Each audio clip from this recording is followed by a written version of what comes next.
Pneumonia ఉన్నట్టుంది. ఇన్ని రోజులు నువ్వేం చేస్తున్నావమ్మా? వానలో ఎందుకు తీసుకొచ్చావమ్మా? పిల్లలంటే నిర్లక్ష్యమైపోయింది వీళ్ళకి. మీకు మీరే డాక్టర్లు అయిపోతున్నారు. జబ్బు ఎక్కువైంది.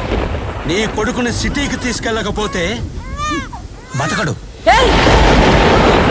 ఇల్లు కాలుతుందని తీసుకొస్తే నా కొడుకు ప్రాణం గురించి మాట్లాడతావా నువ్వు? వాడు కన్ను మూసేది నా జోలపాటకి మాత్రమే. వాడి ప్రాణం గురించి మాట్లాడడానికి నీకే కాదు, ఆ దేవుడికి కూడా హక్కు లేదు. చెప్పేది వినమ్మా, కోప్పడుకు. నీ కొడుకేం కాదు, 100 ఏళ్ళు బ్రతుకుతాడు. కొందరు గులాములుగా ఉన్న 100 ఏళ్లు బ్రతకాలనుకుంటారు. ఇంకొందరు ఒక్కరోజు బ్రతికినా సుల్తాన్లా బ్రతికి చావాలనుకుంటారు. ఒకవేళ వీడి రోజు చస్తే నా మాటని నెరవేర్చే యోగ్యత వీడికి లేదనుకుని మర్చిపోతాను. కానీ వాడు ఉండే వరకు ఈ ముళ్ళ ప్రపంచంలో నా ఆశను నెరవేర్చే సుల్తాన్గానే ఉండాలి.